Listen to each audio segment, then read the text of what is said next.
इस लेक्चर में हम माउथ पीस को समझेंगे और फिर उसके बाद coefficient of discharge, coefficient of velocity और कोएफिशिएंट ऑफ कॉन्ट्रैक्शन निकालेंगे माउथ पीस के लिए।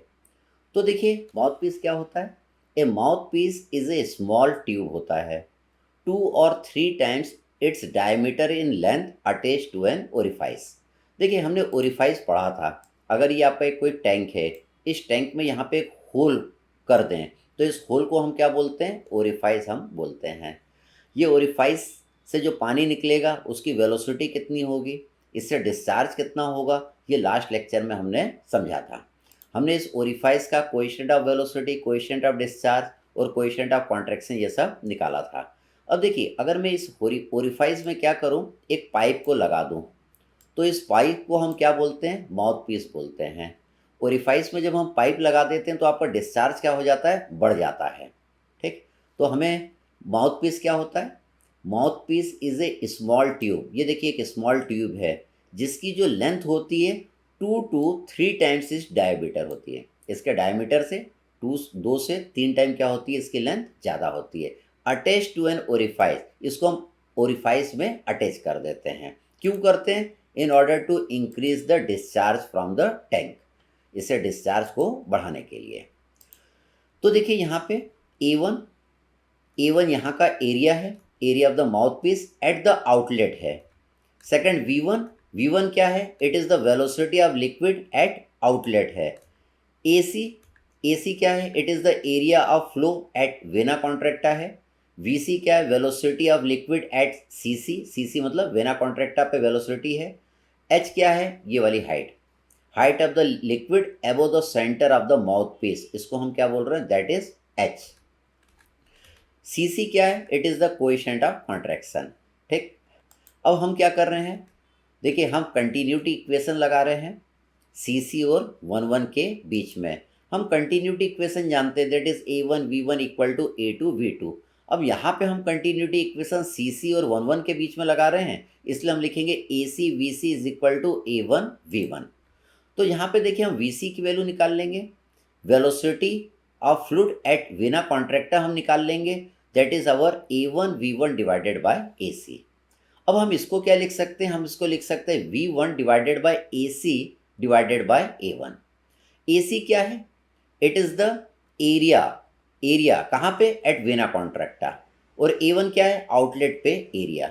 ठीक है, तो आउटलेट पे जितना एरिया होगा उतना ओरिफाइस के इधर भी एरिया होगा, दोनों जगह एरिया क्या होगा आपका, बराबर होगा। तो देखिए AC यहाँ का एरिया और A1 यहाँ का एरिया, इस चीज़ को हम क्या बोलते हैं, कोएफिशिएंट ऑफ कॉन्ट्रैक्शन बोलते हैं।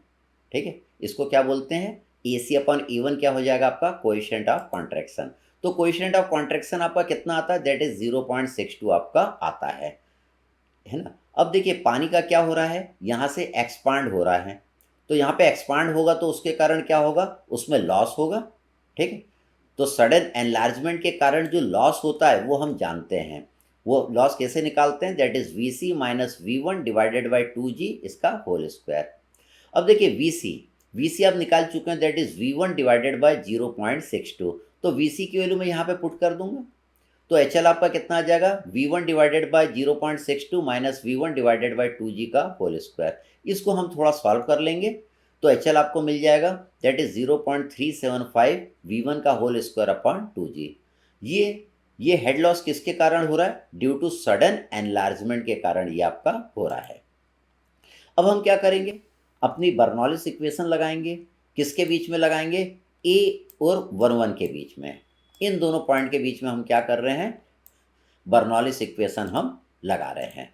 तो देखिए हम बर्नौलिस इक्वेशन क्या बोलता है PA upon rho g plus VA square by 2G plus ZA is equal to P1 by rho g plus V1 square by 2G plus Z1 plus HL। यहाँ पे जो लॉस हो रहा है उसको भी हमको लेना पड़ेगा जब हम बर्नौलिस इक्वेशन लगाएंगे।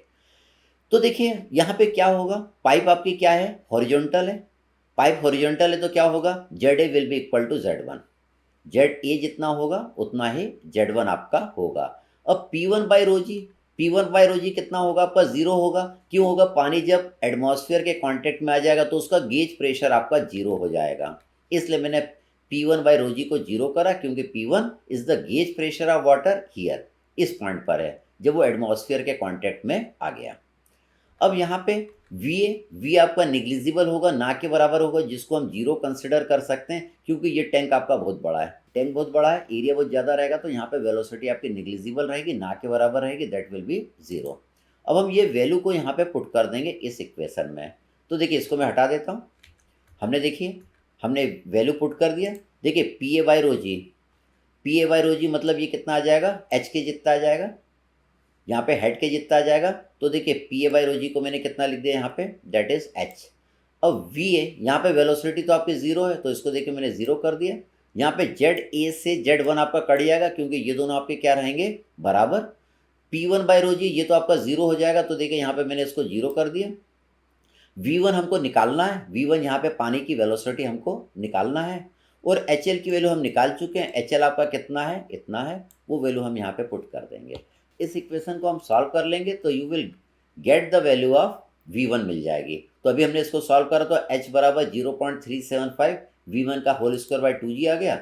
इससे वी वन आपका आ जाएगा √2gh अपॉन 1.375, ये वी वन हमारा आ गया। तो इसको हमने और सिंप्लीफाई कर दिया, 2 डिवाइडेड बाई 1.375 कर देंगे और उसका अंडर रूट ले लेंगे, तो वी वन आपका आ जाएगा 0.855 √2gh। ये कौन सी वेलोसिटी, ये तो एक्चुअल वेलोसिटी है वाटर की, जो यहाँ से पानी निकलेगा माउथ पीस से। अगर हमें थ्योरेटिकल वेलोसिटी ऑफ वाटर निकालना है, जो पानी यहाँ से निकलेगा माउथ पीस से, हम जानते हैं वो कितनी आती है, √2gh आती है। ये डेरिवेशन हम पहले कर चुके हैं। तो ये आपकी क्या आ गई, ये आपकी एक्चुअल वेलोसिटी ऑफ वाटर आ गई एट द आउटलेट, और ये क्या आ गई, it is the theoretical velocity of water at outlet आ गई। देखिए अब हम क्या निकाल सकते हैं, अब हम कोएफिशिएंट ऑफ वेलोसिटी निकाल सकते हैं for the mouth piece. Coefficient of velocity for mouth piece क्या होगा, it is the ratio of actual velocity divided by theoretical velocity. तो देखिए आपको थ्योरेटिकल वेलोसिटी और एक्चुअल वेलोसिटी दिया हुआ है, वो हम यहाँ पे पुट कर देंगे। तो देखिए √2gh से √2gh कट जाएगा, तो coefficient of velocity for the mouth piece आपको पता चल जाएगा, दैट इज 0.855। इनकी कोई भी यूनिट नहीं होती, ये यूनिट लेस होती है। कोएफिशिएंट ऑफ वेलोसिटी हो या कोएफिशिएंट ऑफ डिस्चार्ज हो या कोएफिशिएंट ऑफ कॉन्ट्रैक्शन हो, उसकी वैल्यू 0 और 1 के बीच में आ सकती है। मिनिमम 0 आएगी, मैक्सिमम 1 आएगी। अब देखिए कोएफिशिएंट ऑफ वेलोसिटी आपकी निकल गई।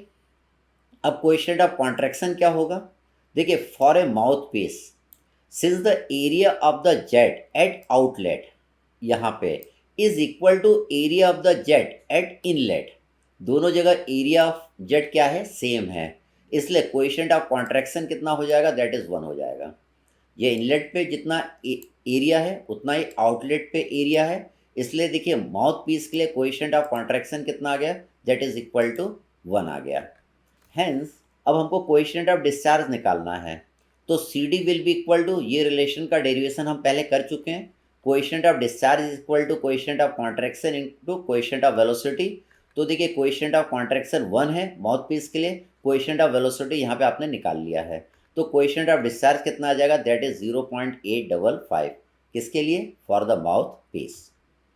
अब इसमें देखिए the value of C D for the mouth piece is more than the value of C D for the orifice. देखिए सी डी की वैल्यू माउथ पीस के लिए ज़्यादा आ रही है और सी डी की वैल्यू ओरिफाइस के लिए क्या आ रही थी, कम आ रही थी। So the discharge through the mouth piece will be more. Mouth piece जब आप लगा देंगे तो डिस्चार्ज क्या होगा, ज़्यादा होगा। यहाँ पे ओरिफाइस लगाएंगे तो पानी यहाँ से निकलेगा, ठीक है, और यहाँ पे माउथ पीस लगाएंगे तब भी पानी निकलेगा। तो देखिए जब माउथ पीस लगाएंगे तो यहाँ से ज़्यादा डिस्चार्ज होगा इन कंपेरिजन टू ओरिफाइस। क्यों, क्योंकि देखिए कोएफिशिएंट ऑफ डिस्चार्ज आपका माउथ पीस के लिए क्या आ रहा है, ज़्यादा आ रहा है, किसके कंपेरिजन में, ओरिफाइस के कंपेरिजन में। अब हमें क्या निकालना है, discharge through an external mouth piece. Discharge अगर आपको निकालना है, डिस्चार्ज क्या होता है, ए इंटू वी होता है। ए क्या है, it is the area, it is the cross sectional area of the mouth piece, into velocity करना पड़ेगा। वेलोसिटी कितनी है, 0.855 √2gh है। तो देखिए मैंने ये ए है इंटू मैंने वेलोसिटी का मल्टीप्लाई कर दिया, तो इस माउथ पीस से जो डिस्चार्ज होगा वो आपको पता चल जाएगा। तो आपने देखिए माउथ पीस के लिए कोएफिशिएंट ऑफ वेलोसिटी निकाल लिया, कोएफिशिएंट ऑफ डिस्चार्ज निकाल लिया, कोएफिशिएंट ऑफ कॉन्ट्रैक्शन समझ लिया, और यहाँ से डिस्चार्ज कितना होगा उसके लिए भी फॉर्मूला आप ये समझ गए हैं। Thank you.